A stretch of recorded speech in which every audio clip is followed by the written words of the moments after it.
Welcome to day 3 of the Pathways to Aviation Career Symposium. We're having an incredible week, and this is one of the features of the week. It's a career panel discussion. Today's topic is pilot careers, so we're pretty fired up.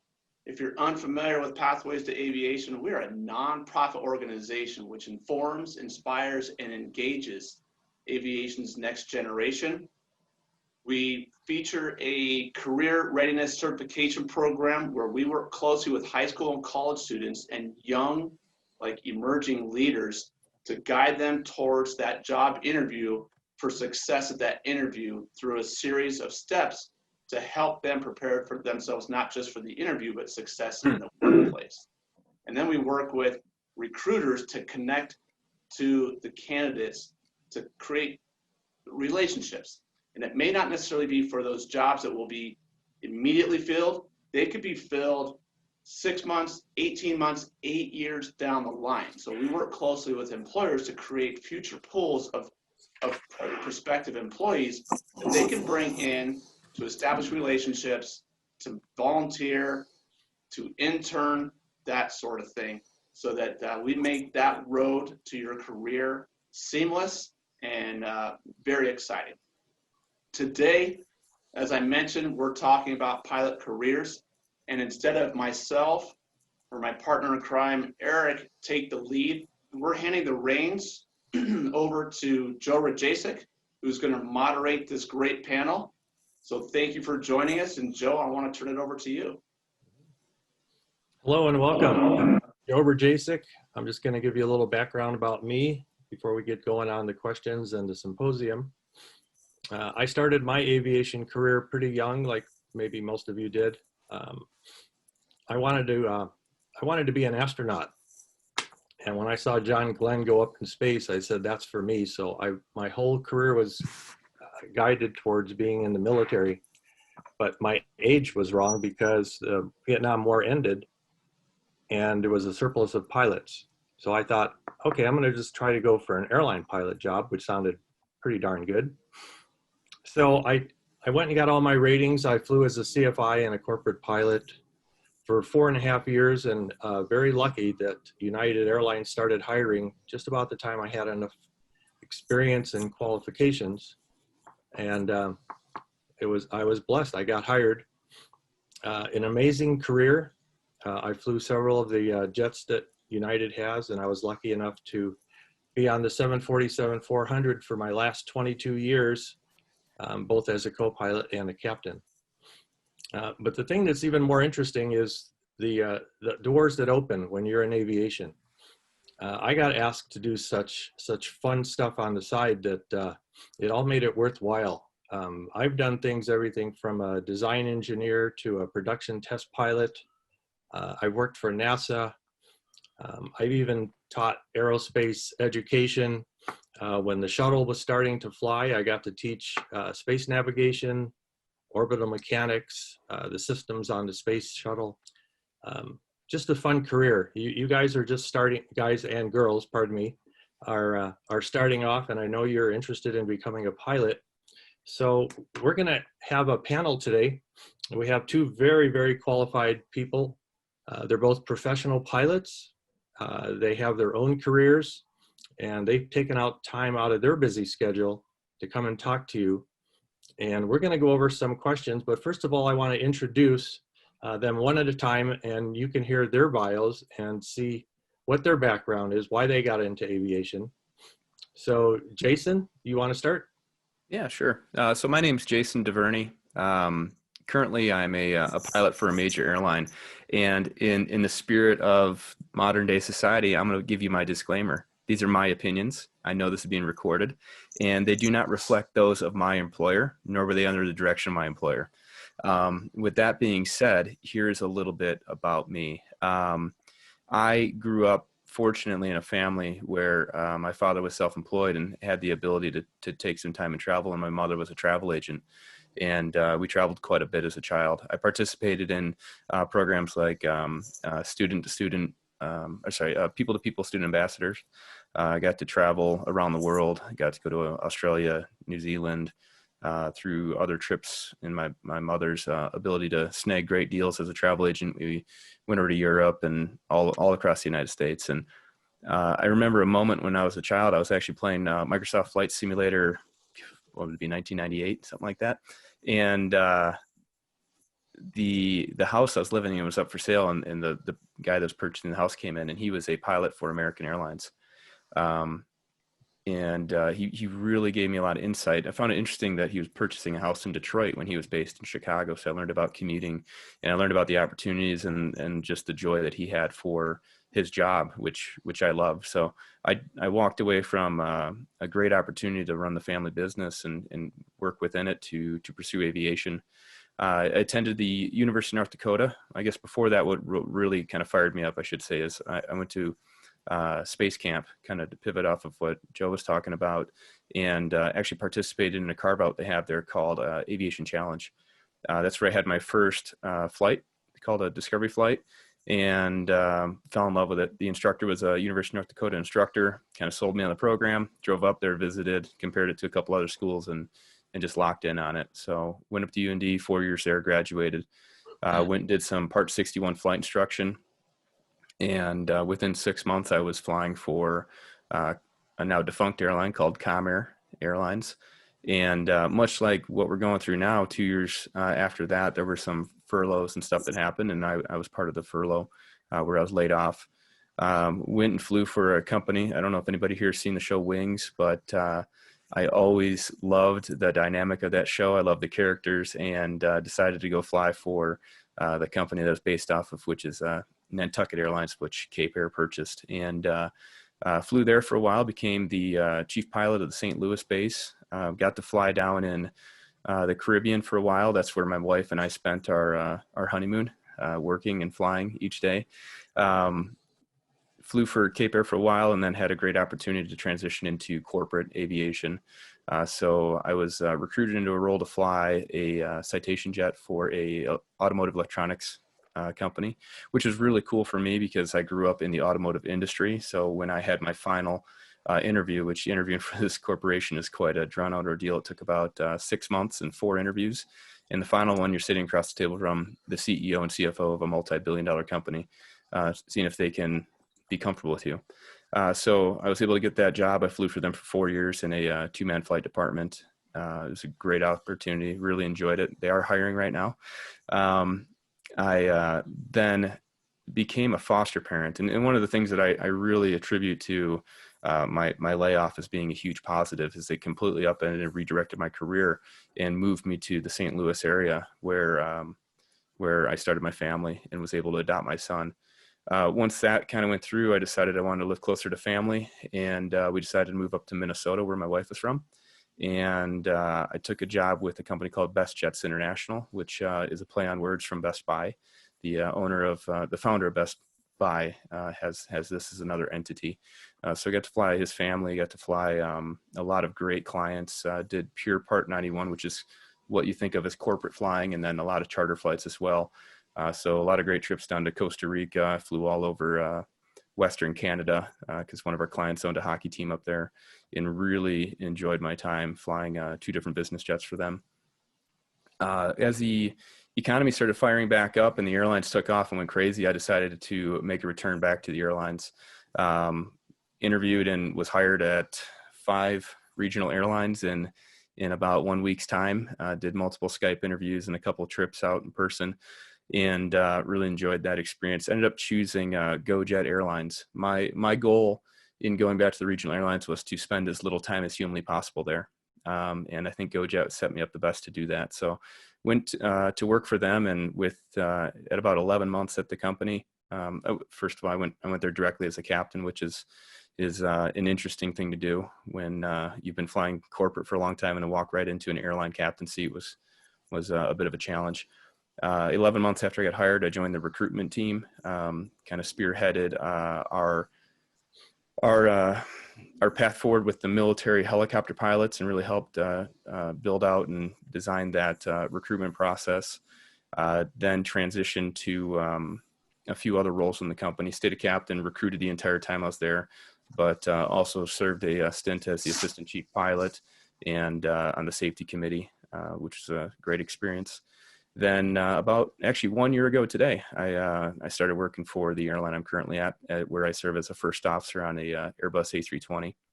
For Raven Career Development, I've been a customer first, and they helped me make all those moves within GoJet, which I'm very grateful for. Helped me figure out how to network and negotiate my way through those processes, develop techniques and traits to use. So that was a lot of fun to do, and just stayed in touch and built a really solid relationship with James, the owner of the company. I was offered a job, but considering I was in the recruitment department, I decided to defer and wait until I started my new position that I'm currently in. And the day that I started working for my new airline, I also started working for Raven Careers. Here, I'm the manager of strategic partnerships and outreach. So what that really means is I network very, very hard. I stay in touch with recruitment departments across the country. I recruit for our clients, I recruit for the company, and I recruit for myself. Network for myself. It's a matter of just knowing the pulse of the industry and knowing what's going on. I'm the author of our weekly newsletter. I'm the host of our new podcast that we just launched. And I do a lot of the public engagement events like this on the phone too. We have Max, and I'm on his podcast fairly often. It's a great show. I highly recommend you listen to it. I work one-on-one with interview coaching, networking, and quite a few other aspects here at the company. We also write professional resumes for people, which I do not do. That's why I hired Raven to write my resume for me. And we do application reviews, and we've had it's been a difficult year for aviation, but we've had an incredible year here at Raven. Super busy and really trying to help people make this, odd, strange transition from, the job that they may have thought was their career goal, or unfortunately, we've had 5 airlines go out of business this year, helping them get back on their feet and find something else to keep charging ahead in the industry. Thanks, Jason. Wow, you've had a great career. Amazing. Our next speaker is going to be Max. I'm sure he has an equally impressive resume, so take it away, Max.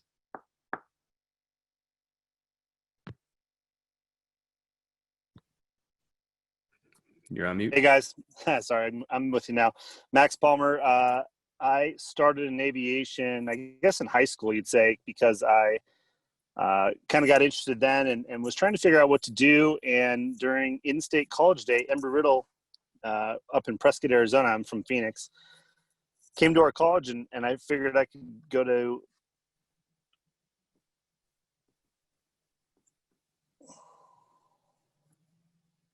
college and learn to fly too. So I decided to do that, went to college at Embry-Riddle, graduated there with all my certificates, and then started flight instructing there for a couple of years. Had a great time, taught aerobatics, all kinds of fun stuff. Loved that job. And then it was time to go to the airlines. I'd done an internship with American Airlines, so had a good deal to get on with American Eagle. So I went to the airlines, flew out of Chicago O'Hare for about a year and a half with American Eagle.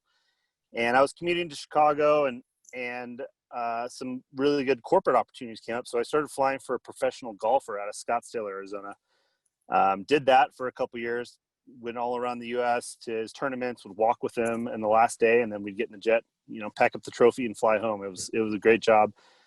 He ended up selling the airplane, which often happens in business aviation, but that was an opportunity, as we often say, when a door closes, another one opens. So that was where I got a job flying a Gulfstream under Part 135 charter. I was still in my 20s. So that was a great job. I flew, that's where I learned to fly across the North Atlantic and did Europe trips and Hawaii and some of the South America, Africa, all over the place. So that was some great experience, flying charter on a big corporate jet. Did that for a while until they sold the jet because he was a home builder. This was back in 08 and 09 when home building wasn't a great business to be in. So I had been staying current on a beach jet is what I was flying previously, and on the Gulfstream. I'd alternate recurrence just to keep that door open because I could.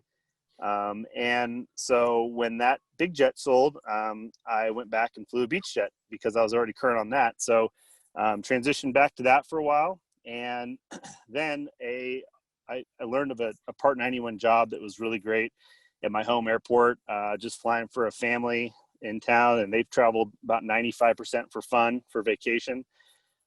So I did a couple contract flights with them previously, and I stayed in touch and kept talking to the pilots. And when one of them retired, they called me, and I was there for about almost 9 years up till fairly recently. And I ran that flight department.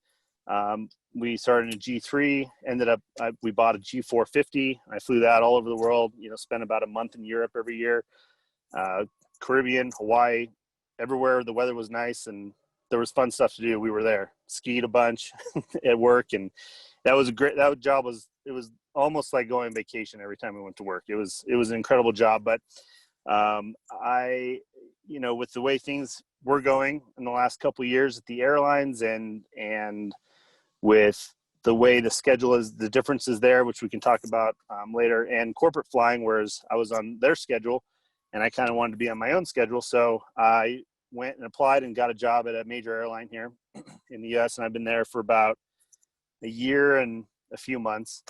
And then the whole pandemic hit. So as we all know, that's had a major impact on the airlines. And being fairly junior, when the airlines started offering these programs to reduce their labor expenses by having time off where they still paid you and gave you benefits. And I read it, I'm like, wait a minute. So you're telling me I can bid for this and you're going to pay me not to show up anymore? I'm like, that's a pretty good deal. And give me benefits and my travel benefits, and I can still jump seat, but I don't have to show up for up to 5 years. I'm like, so, the way I thought, if I could find something else to do, I should probably take that deal. And so utilizing my still corporate network, I found a gentleman that was buying his first airplane and wanted somebody that could start a flight department, self-manage it, do all that. And I was that guy. So I took the up to 5 year leave. And now I'm flying Citation XLS Plus for a Part 91 operator out of Scottsdale, which is great. And so I'm kind of an airline pilot and kind of a corporate pilot at the same time right now. And we'll see what happens. Yep. I love that airplane. That's great, Max. Well, we have two great qualified people, and I'm sure that the participants on this call are interested in how they can become professional pilots, obviously. So I'm going to start out with a question, both of you, one at a time, obviously. What are the primary traits that the employers are looking for in an applicant? And do they look beyond, say, the flight time and the ratings that you have? Yeah, it's a great question, and I think I'll jump on that real quick here and definitely let Max dive in on the corporate side of things because it does vary quite a bit, and I'd love to hear his position from a flight department manager, which is a great position to have. As far as what airlines are looking for, right? I did a lot of recruitment at the regional level, and that's the first step. That's the entry point for a pilot to really break in the industry. We're looking for people of good moral character, right? That's one of the ATP guidelines. We want to make sure that we are hiring people that can represent the brand, take care of the passengers, take care of their coworkers, right? So the interview is largely heavily focused on, are you reflecting the core values that an organization has? Or are you showing up and being selfless with your day-to-day opportunities? They really want to see people that are willing to step up and help when they see someone that's in need of it, right? So something as simple as pushing a wheelchair, right? That's a very common thing that happens on the airline side of things, where there's a passenger left on the aircraft and they're waiting for the wheelchair pusher to run down and take somebody else up the ramp, which is not necessarily easy. Those things are fairly steep, but helping out and keeping the operation moving. Airline pilots are largely looked at as a very professional group of people, very professional image that you need to hold up. So in the interview process, they're observing your body language. They're observing the way that you came. Did you come prepared? Did you organize everything appropriately? And are you looking the part, right? It's a little bit interesting now because so many of the interviews are taking place via platforms like this, Zoom and Skype. So you still need to show up. I actually was hired at GoJet via Skype because I was a corporate pilot that had very little control over my schedule at the time. And I had to keep rescheduling. And finally said, "Hey, is there any way you guys can do this over Skype?" And I was one of the first people they did, which was neat because they incorporated it into the actual hiring process. We utilized it quite a bit to hire pilots from overseas as well that wanted to come back to the United States. But really just being a professional, being proficient in having the technical knowledge. So you need to prepare to talk about stories that you've had, right?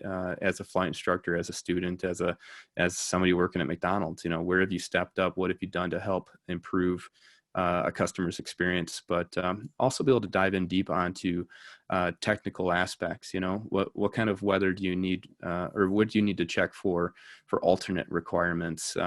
What does an alternate have to have available for the diversion if necessary? A lot of simple things that we use every day in flight, but you need to be able to recall it quickly and confidently. Briefing approaches, things like that. When you move on up to the next level, the major airline level, it's really a focus of, are you ready to be a captain? Even if you were a captain previously at a regional airline, a lot of these major airline interviews, especially Frontier, Southwest, FedEx, they have something there called a situational based interview platform where they pretty much throw you under the bus for 7 minutes straight and see how you handle with a very high level of stress. And it really separates people out to show, are you ready to be in that captain seat? I'm a huge advocate of that type of an interview. On the corporate side of things, I'll touch into it real lightly for Max before we switch over, but that's one of the places where you'll see some real high total time requirements. And, if they're there for insurance reasons, or if they're for Argus or Wyvern, which are auditing platforms, then, Argus and Wyvern, yes, those are probably going to have to stay put, but insurance is something that kind of can be played with a little bit, right? So the first corporate job that I was hired into, they wanted somebody with about 5,000 hours total time. And I was able to get that job with 2,700 or 2,400 hours. I can't remember exactly, but really it came with making a personal connection, letting them know that I was the right person for the team. And maybe we need to go back to the insurance company and see if there's a way around this, because I'm the individual that will work the best within that organization. Max? Yeah, Jason summed it up really good on the airline side. The only thing that I'll add is that a lot of times, depending on where they're at in the hiring boom, and if they're hiring, 100 guys and they have 10,000 resumes, something like that, you're going to find a lot of guys that have the same flight time and they've flown 121 in the past and done a lot of stuff. But when the airline's trying to separate you from the herd to figure out who they're going to hire, a lot of times outside flying experience, I think, is very important too. Meaning, what do you do besides fly airplanes? Some people maybe were cops before. They have some interesting, career progression like that or experience. Some people volunteer a lot or have done mission work. So always focus on those things that kind of, because like you said, they're looking at what the person you are, not just as a pilot, but as a whole. And so just try to do things, I think, that well round you and give you other things to talk about. Everybody could talk about, like we said before on the podcast, in some sort of situation in an airplane or something like that. But if you can talk about in an interview other stuff too and have a real depth to your experience, I think that helps a lot. So always try and keep doing other stuff outside of aviation as well that kind of helps build who you are. On the business side of things, experience is also super important, and having a type rating, because new type ratings are expensive. So if you have experience in type, that's always good, and gives you a leg up. Because a lot of flight departments are very cost sensitive. Like we've always said, there's only one reason we all don't have a private jet, because they're great things. You can take you anywhere. It's because of what they cost. So managing costs is always the enemy of business aviation. And so in experiences, like Jason said, and flight time and this and that, but corporate aviation is a lot more of a smaller club of who you know, and a lot of times of what your reputation is. And so the number one thing you can do is network, so people can vouch for you and say, yeah, I know him, I've flown with him, he's a great guy, things like that. But also the people in a town, aviation is a really small thing. Business aviation is at a certain airport. So everybody kind of knows who everybody is.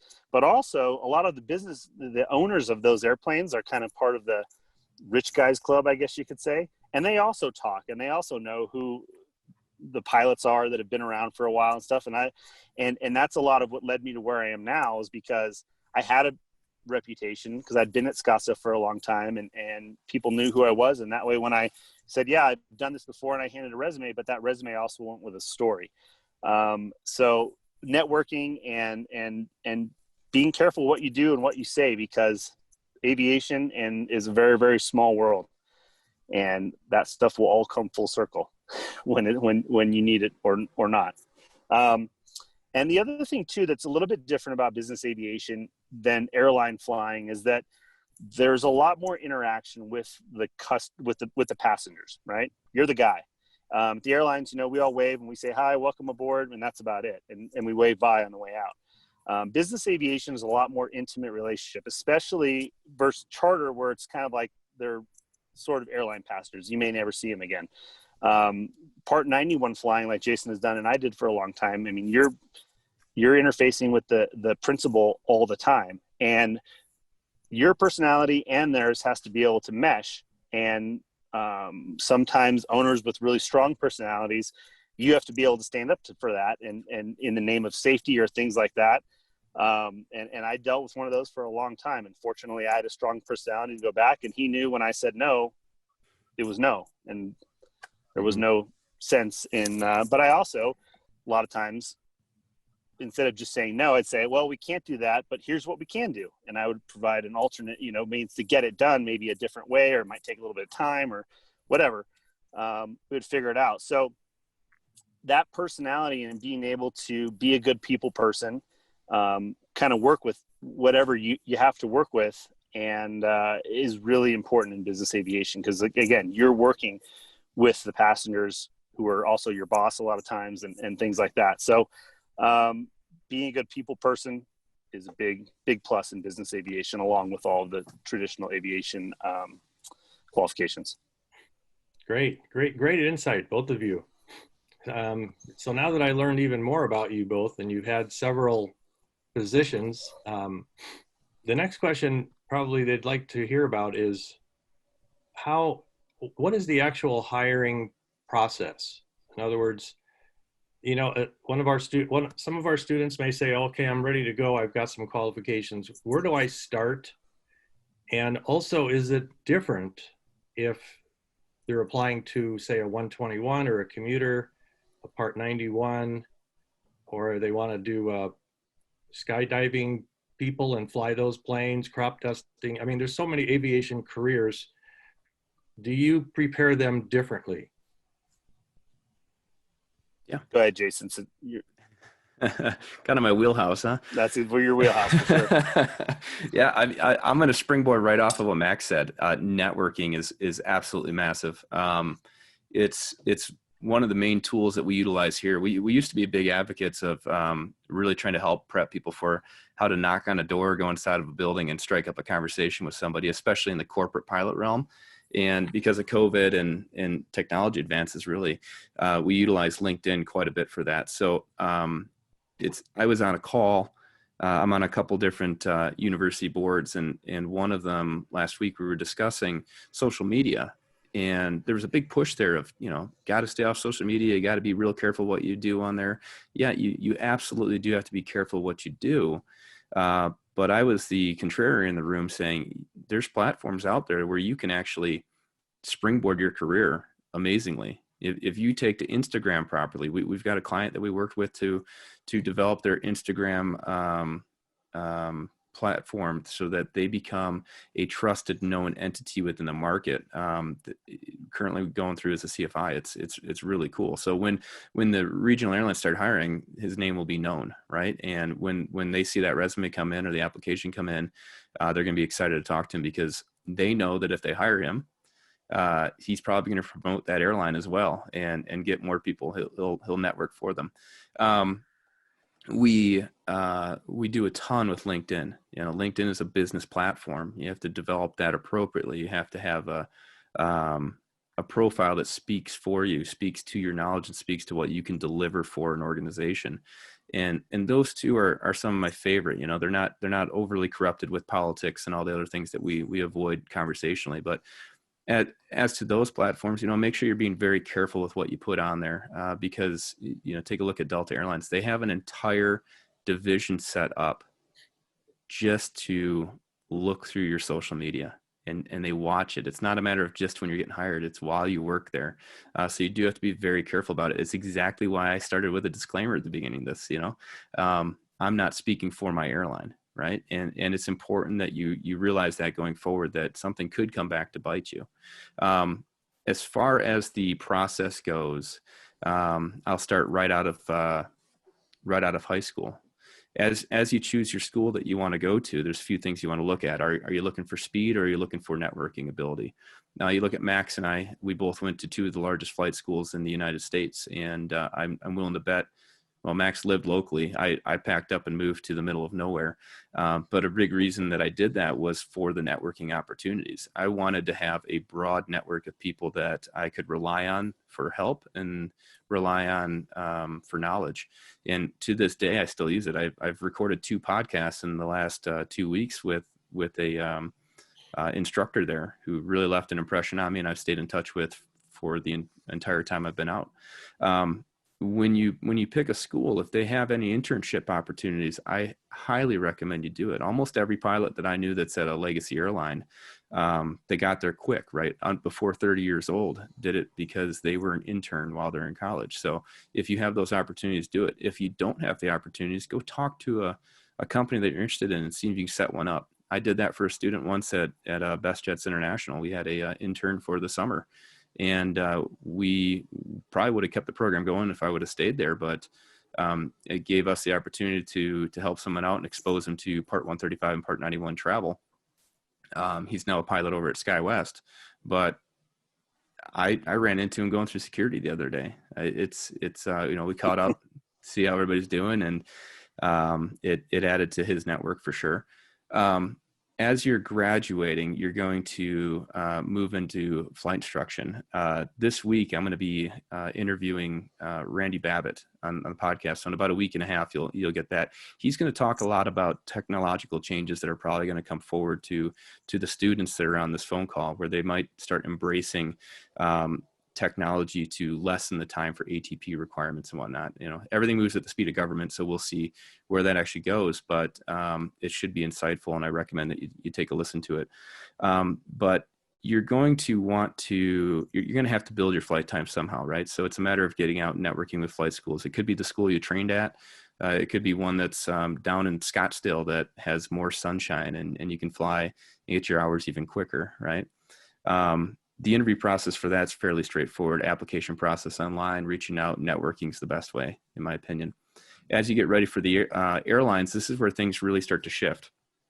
There's these systems called ATS systems. It's tracking software for applicants. And what you'll do is you'll enter all the information into this program, and you'll continue to go into it and enter it week by week, month by month, updating your flight times, updating anything you put in there. This is why one carrier probably will, I'm not actively seeking work right now, but if I were, they'll probably never call me, because when I submitted an app to them, it was absolutely horrible. And then I made a big change, and they came back and asked me for it. And I'd worked with a competitor of ours, and it actually hurt me what I was instructed to do. And that's why I went and found Raven and ended up hiring them eventually down the road. The information that you put in these tracking systems is absolutely imperative that it's done well. You can either hire a company like ours where we'll go through it side by side with you and make sure everything's filled out appropriately, or you can go through it yourself. And if you go through it yourself, before you publish it, you need to make sure that you're clicking on every drop-down box. What does this mean? What are they actually asking for? Because if you just look at what the general questions are, you may not answer it appropriately. You need to have a firm understanding of what that page of the ATS system is actually asking for. And a lot of people don't dive in that deep, or the way that they respond to the answers is improper to what they're looking for the grading system. And everything is graded. It's an algorithmically driven process that takes into account your experience, your volunteer work, all those things Max were talking about, the outside of the cockpit experience, it's all wrapped in there together so that it generates a score.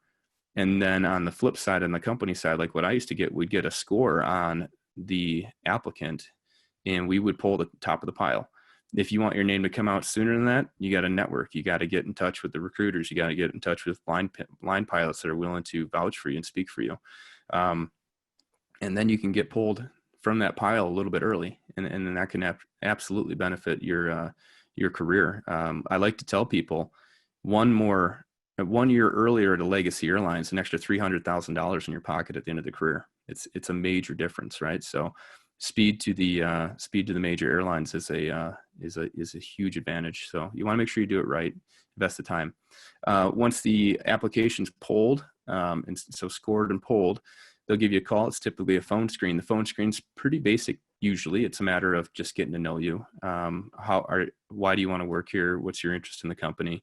Do you have any black marks in your background? And that's when they talk about, traffic stuff. That's when they talk about DUIs, arrests, check ride failures. You want to make sure that if you have any of those things, hopefully not, but if you do, you're able to confidently tell the story on it and make sure that they're comfortable with you.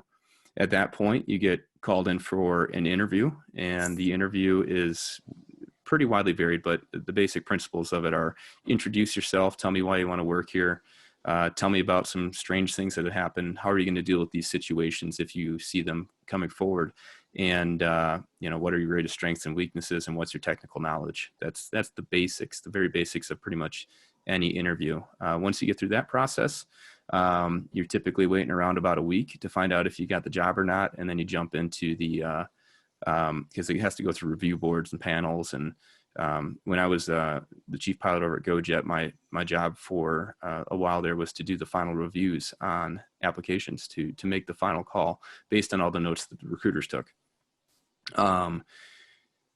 Then you start ground school. The Legacy Airlines, the major airlines, the variances there. I talked about the situational based interview before. Corporate's quite a bit different. I'll let Max expand on that real soon. But the 2 experiences I had are very different, and each corporation is going to do things very different. We have clients getting hired right now at Part 91 operations across the country. Some really exciting opportunities that I can't wait till the company goes public so we can tell them that we helped, which is really great. But my first operation, I never applied for the job. I was a line pilot for Cape Air, flying the line, and I would always tell my first officers. Funny, I was talking to one this morning. He's interested in coming on as a client, and I would tell them, every flight you do, especially in this environment where it's 9-seat little twin engine airplane, you're interviewing for a job. You need to treat every one of those passengers in the back of the plane like they're interviewing you, because you never know what's going to happen. You don't know if they're from the FAA. You don't know if they're from the local government that decides if they're going to renew your contract, because I was doing essential air service. And one night I remember very clearly having this flight where we were going to go, and it was going to be a scary flight from the passenger's perspective, right? We're going to fly and there's going to be a lot of lightning, but I knew it'd be smooth. And I knew it'd be safe. So I went and sat down and discussed it with him, explained what the flight was going to be like, made him feel really comfortable. We left, we flew there. It was a great flight. The next morning I got a call from them saying, "Hey, were you the pilot on last night's flight?" I said, "Yeah, I was." We're actually a local corporation. We have a private jet. Here's the tail number. They told me it. And I said, "Yeah, I've seen it. You were recommended by the FBO, and we decided to fly last night to see how you treat your customers. And we were really impressed. We want to call you in for an interview." So I went in, I did a HR panel interview with them locally. I did a one-on-one interview with the other pilot that had been there for 10 years. I then had to go through psychological evaluations. They hadn't hired a pilot in a decade, so they didn't quite know what they wanted to do. So they ran me through the management level recruitment process. So I actually had to go sit across the table from a psychologist and answer questions and look at all those weird little, butterfly type images and explain what I saw. I had to read a document and fire someone. I had like 5 minutes to brief a document and then write a letter terminating somebody. And and then I had to take multiple psychological and cognitive tests to see where I'm at. Then once I got through that process, I then had to sit down with the CEO and the CFO of the organization. It was very long and drawn out. The second one, I was already a corporate pilot, and they really were focused on, do I fit in with them? And I remember having that interview, laughing the majority of the time. We just had a great time, went out for lunch, went out, and it was a really good get to feel you, because they knew I was qualified. I had everything on paper that they wanted to have. They were really curious of, was I really going to move to Minnesota? And would I fit in with the organization? And it was an hour panel interview with about 6 of the pilots there, and then lunch with the director of operations and the chief pilot, and got the job offer later that day. So it was a completely different process. I'll hand it over to Max to kind of explain why corporate might do things the way they do. Yeah, and I want to start too, at least on the lower level there. If you got, a lot of you guys are watching, are trying to figure out, I want to be a pilot, but how do I do that? Jason and I both went to big aviation universities.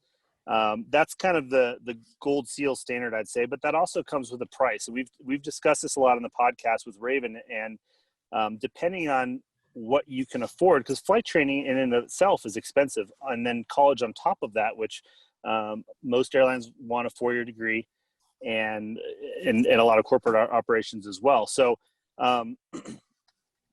depending on how your funding sources are, aviation colleges are great. Like I said, I can call I have buddies at every single major airline I could call right now, and a lot of other places too, all guys that I know from college.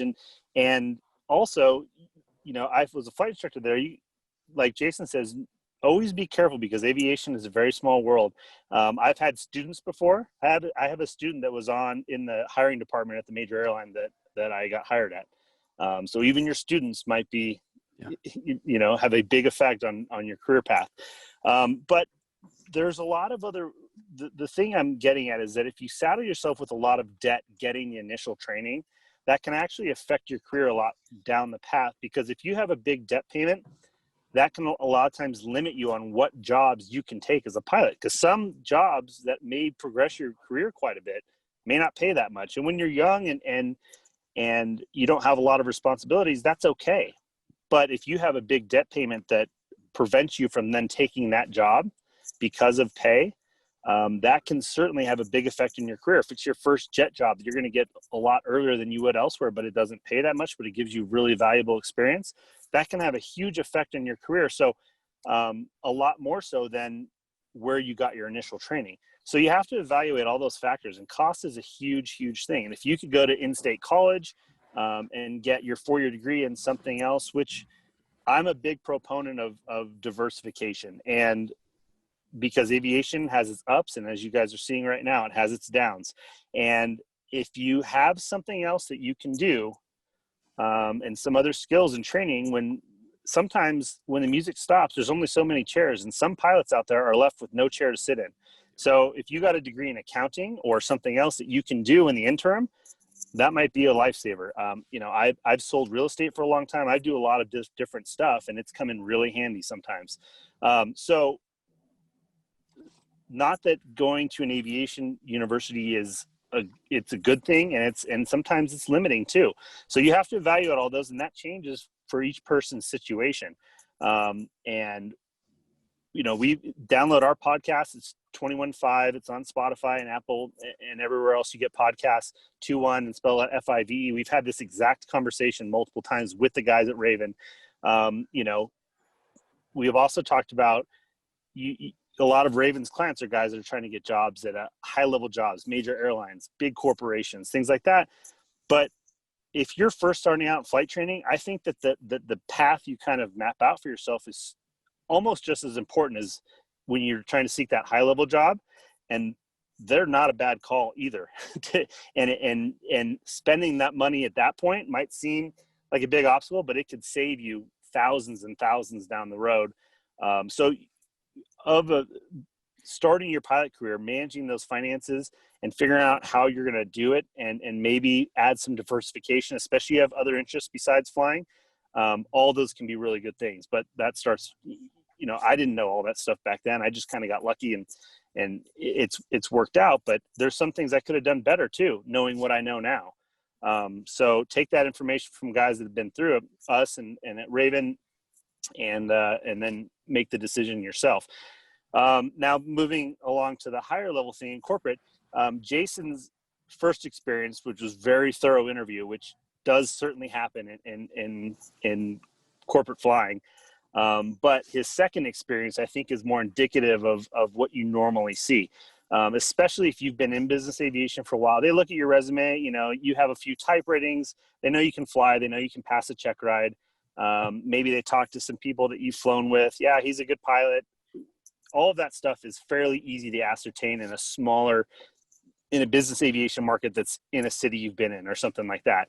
But looking at a resume too, it gives people a pretty good idea that you can fly a jet. But the big thing in business aviation is that you're going to be on a trip with the other pilot maybe already works there every time. Where at the airlines, we may fly with the captain and you may not see him again ever, or for a couple of years or whatever. So if the personalities really don't get along, you can tough it out for a 3-day trip. Business aviation is not like that. I flew with a guy for 7 years on this Gulfstream, and we would go to Europe for 30 days. And I've had more meals with him than anybody else on the planet. And seen more movies with the guy. I mean, I hung out with him a lot. And so the personality interview, I think, is really important, and how a lot of times it goes down. A lot of the corporate interviews, the airlines, you show up, there's a logbook review. I haven't pulled my logbook out at a lot of interviews in business aviation. I mean, you sit down, and it's like Jason said, the big thing is, do I want to spend a week on the road with this guy or gal?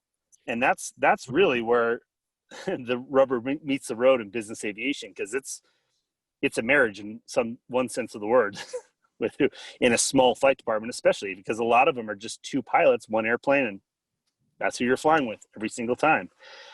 So yeah, that's why you see people, like I said, that are good people, have a good personality, a good people person. They do really well in business aviation, because that's a huge part of the job, not only with the other crew member, but also with the passengers. So,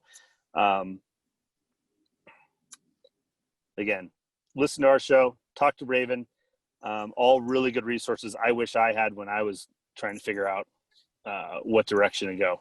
Yeah, that's really good. James, the owner of Raven Careers, was on an episode early on in the 21.5 podcast, probably episode 6 or 10 or something right around there. And they dove in deep for college students. I highly recommend you take a look at that one. And then the last couple of weeks, I mean, ever since February, March, I mean, there's been a huge focus on networking and what it takes to actually get noticed and get a position in these times. And we go quite deep. Probably 2 episodes ago, we went very, very deep. Gave a lot away. So highly recommend you listen to that episode. Thanks, Jason. Thanks, Max. You guys have really good insight. We're getting close to the end.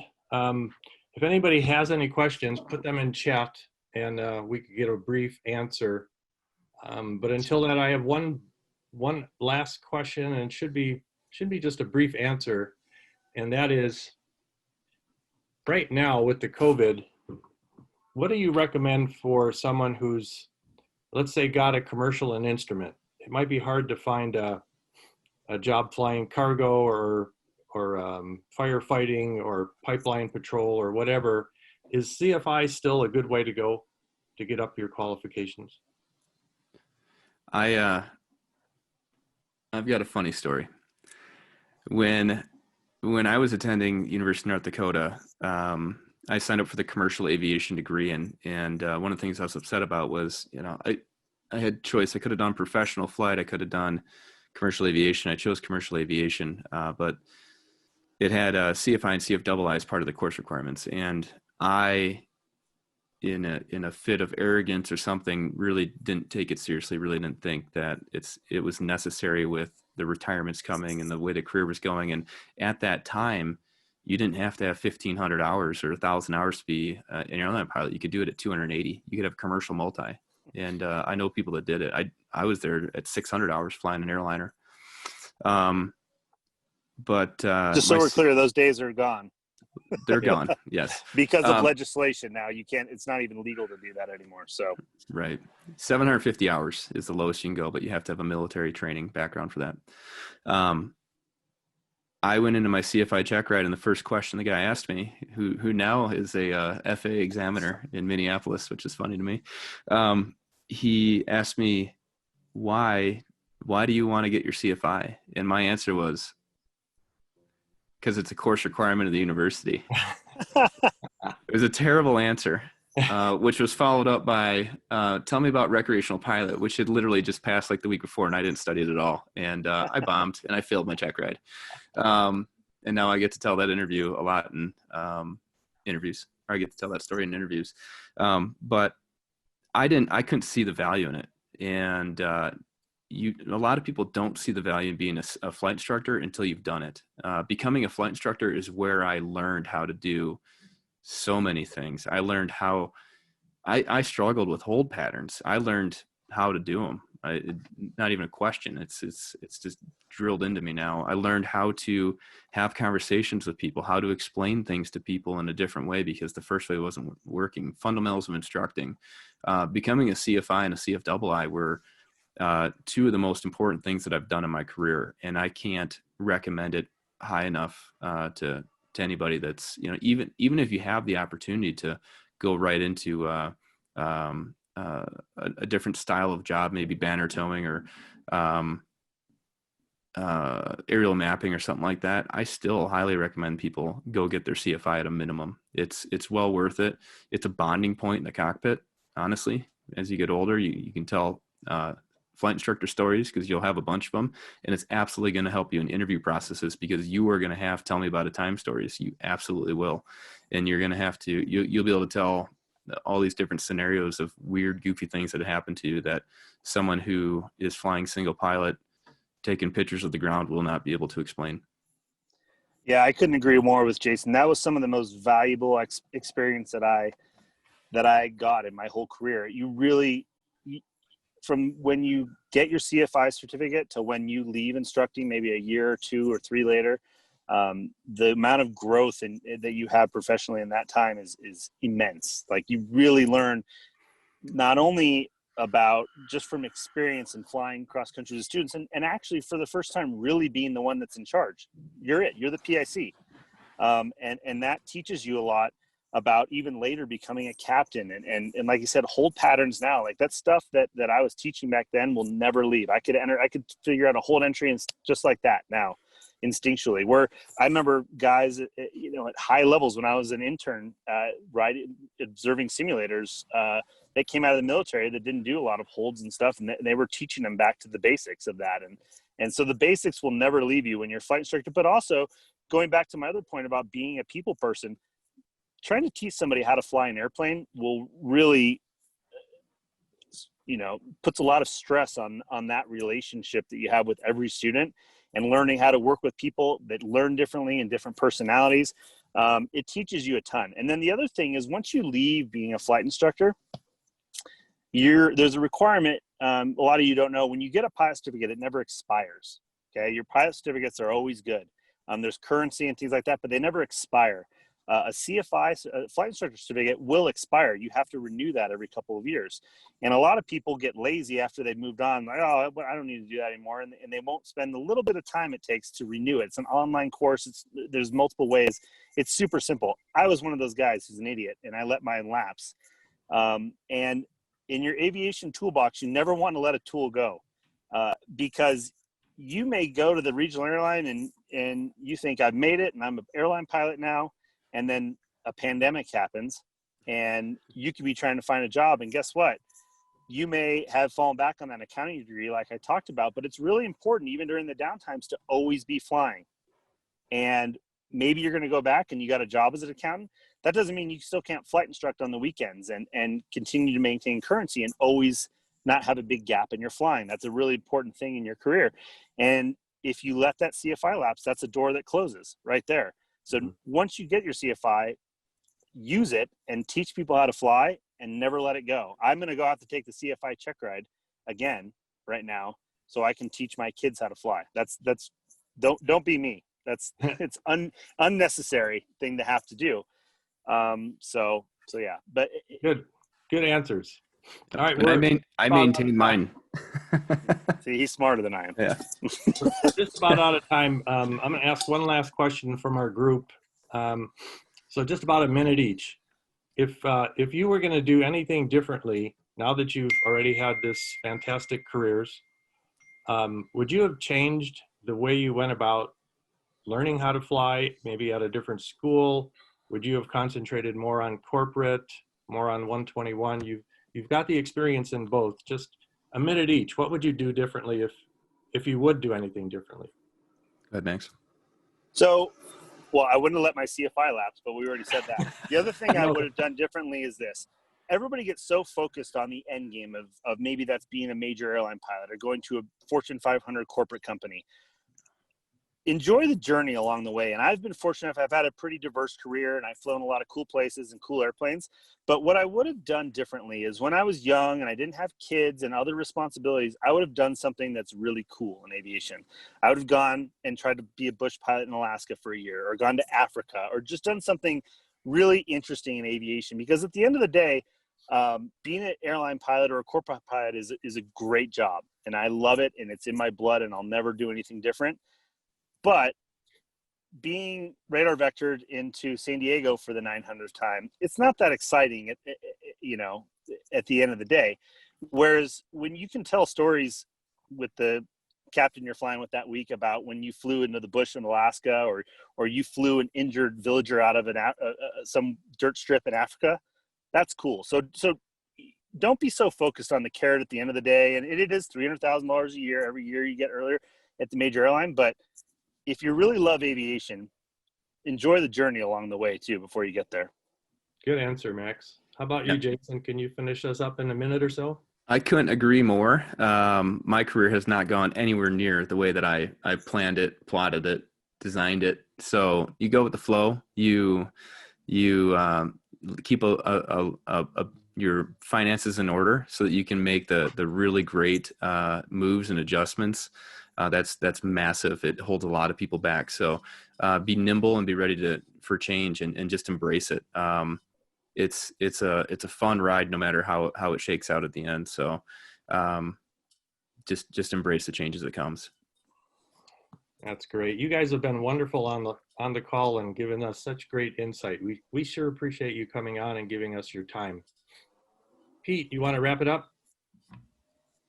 Sure, Joe. And I'll make this quick. That was phenomenal. There were a number of questions that came in through the chat.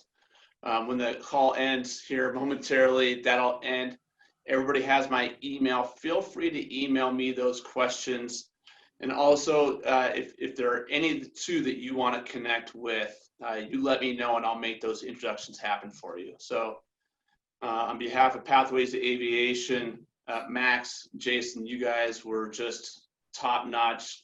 Thank you so much for taking the time to help me, and then more importantly, talk to our candidates and our audience. This was just incredible. So to that, I thank you. At 1 o'clock Pacific, we're going to meet with Joe D'Amato from the National Business Aviation Association. She's going to share what's going on with the NBAA and talk about workforce. So until then, thank you very much, and we'll see you soon. Can I say one thing real quick? Yep. I highly recommend. It's free. It's accessible. It comes out frequently. Check out 21.FIVE podcast. It's an entertaining and fun show. Okay. And then, they do bring us on and we talk about all this sort of stuff. And there's a great backlog on it. Secondarily, we launched our own podcast. It's really simple. Raven Careers Podcast. Look it up or search for my name. You should be able to find it on pretty much any platform. Long form discussions with industry experts where we're diving deep into things and making it more understandable for everybody within the industry. Thanks, Jason. Thanks, Max.